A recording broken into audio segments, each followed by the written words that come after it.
শুভ সকাল।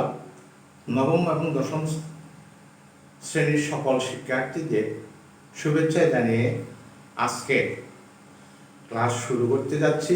প্রিয় শিক্ষার্থীবৃন্দ, আমরা 13.2 অঙ্কগুলো এখন এককভাবেও করাচ্ছি। এককভাবে আজকে আমি 13.2 থেকে 18 নম্বর অঙ্কটি প্রথমে নির্বাচন করেছি।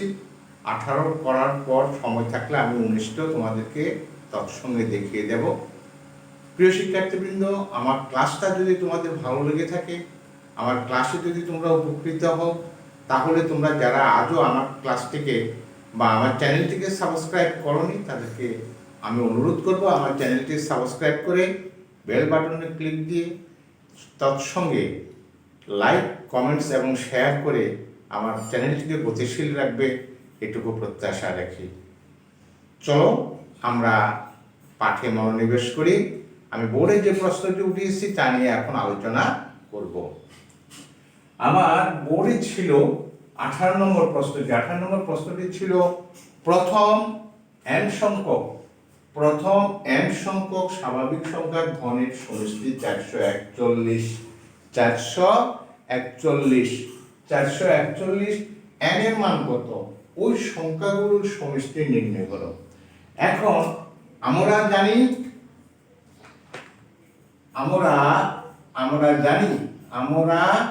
জানি প্রথম n সংখ্যক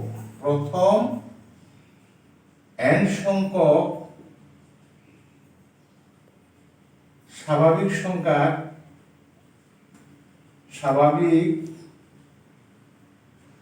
সংখ্যার ঘনের সমষ্টি সমান n into n plus 1 divided by 2 whole square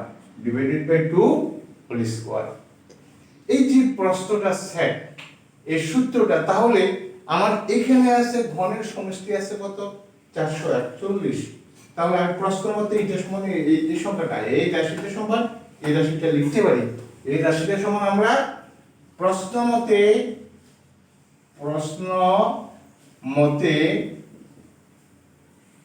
n into n plus 1 divided by 2 whole square সমান 441, বা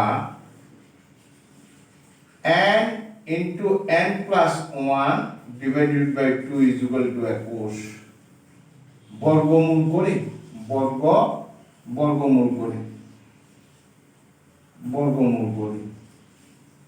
বা n into n plus 1 is equal to 21 দুগুণা কত হবে? 42। 21 দুগুণা 42, বা n square plus n minus 42 is equal to 0। এটাকে middle term করলে 6 7 42, n square plus 7n minus 6n minus 42 is equal to 0। n যদি আমরা কমন নেই তাহলে হবে n plus 7 minus 6 যদি আমরা কমন নেই তাহলে হবে n plus 7 সমান 0, বা n plus 7 n minus 6 সমান 0 হয় n plus 7 is equal to 0। সুতরাং n is equal to minus 7, অথবা n minus 6 is equal to 0, n is equal to 6। কিন্তু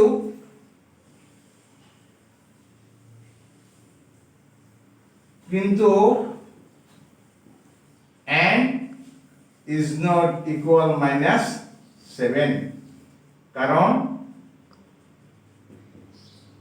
n স্বাভাবিক সংখ্যা,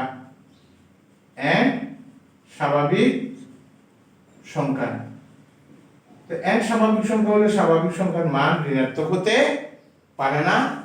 সুতরাং n is equal to 6। ওই সংখ্যাগুলোর সমষ্টি এখন n এর মান কত? n এর মান 6, আর ওই সংখ্যাগুলো সমষ্টি নির্ণয় করতে হয়েছে।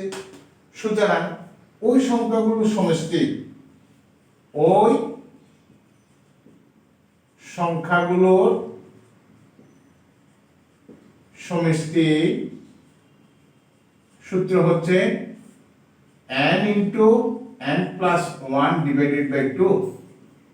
n এর মান হচ্ছে 6 প্লাস 1 ডিভাইডেড বাই 2, তাহলে কি হচ্ছে 6 ইন্টু 7 ডিভাইডেড বাই 2, 21।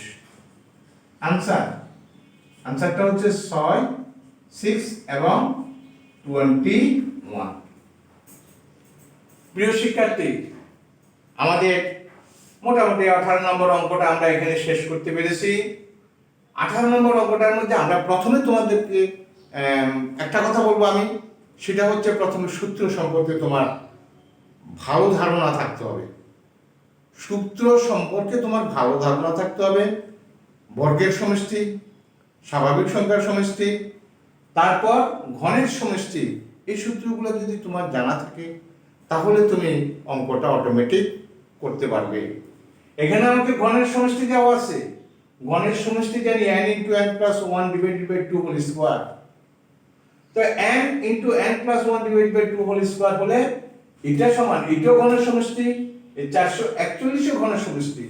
তাহলে এই রাশিটা সমান এই রাশিটা, প্রশ্ন মতে বর্গমূল করলে এখান থেকে স্কয়ার উঠে যাবে, আর এটা বর্গমূল করলে 21। তারপর অটোমেটিক তোমার মিডল টার্ম উৎপাদক বিশ্লেষণের পর্যায়ে তোমাকে নিয়ে আসতে হবে, এনে n এর মান বের করতে হবে। n এর মান বের হলে ওই সংখ্যাগুলোর সমষ্টি বের করা যাবে। দ্বিতীয় প্রশ্নটা আমরা প্রথম n সংখ্যক স্বাভাবিক সংখ্যার ঘনের সমষ্টি 225 হলে, এটাও আমরা একই রকম 19 225 হলে n এর মান কত, আর ওই সংখ্যাগুলোর বর্গের সমষ্টি নির্ণয় করো। বর্গের সমষ্টি নির্ণয় করো। এখন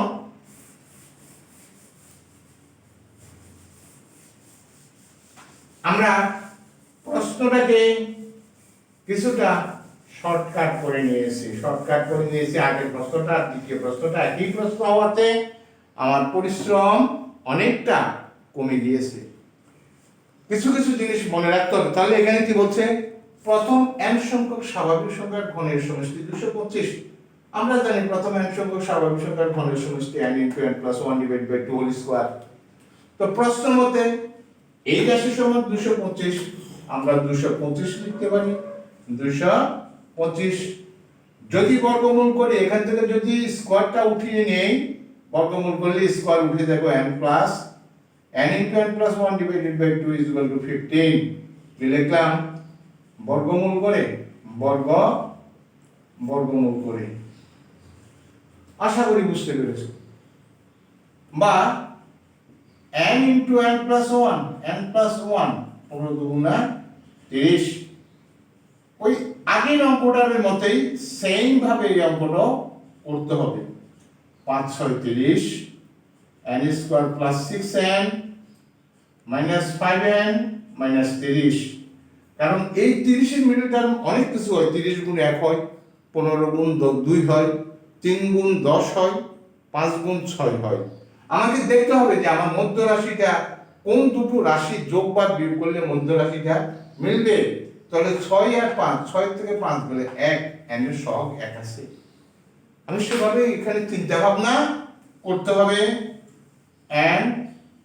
n প্লাস 6 মাইনাস 5 কমন গেলে n plus 6 is equal two 0, বা n প্লাস 6 n মাইনাস 5 সমান 0 হয়।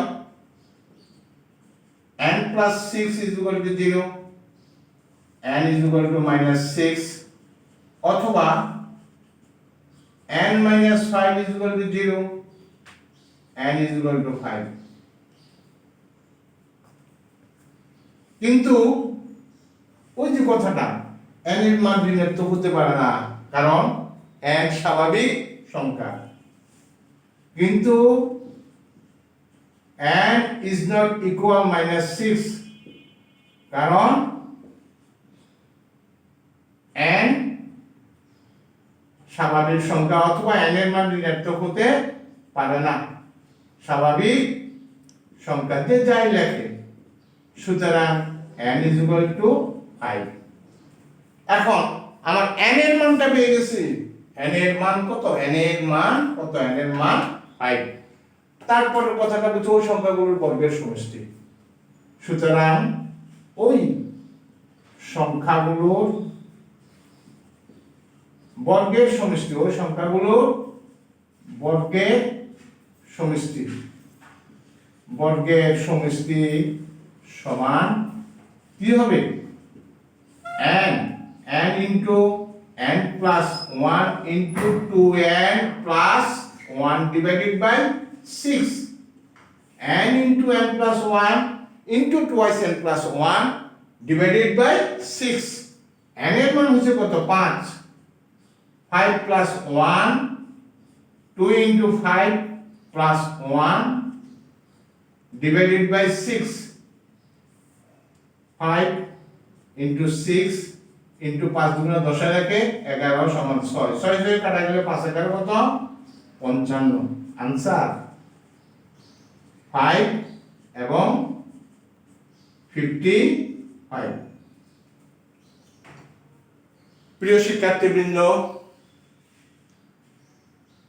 আমার পরপর দুটো অঙ্কই একই নিয়মের অঙ্ক, কিন্তু দুটো নিয়মের মধ্যে একটা জিনিস আছে, প্রথম অংশটুকু একই রকম, দ্বিতীয় অংশটুকু ওই সংখ্যাগুলোর সমষ্টি আর ওই সংখ্যাগুলোর বর্গের সমষ্টি।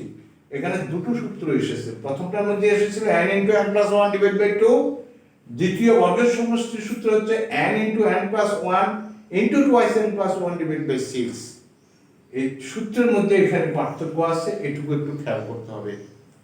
কখন কোথায় কি অবস্থায় নির্ধারিত হয় সেটা তোমরা বুঝতে হবে, তোমাদেরকে একটু চর্চা করতে হবে।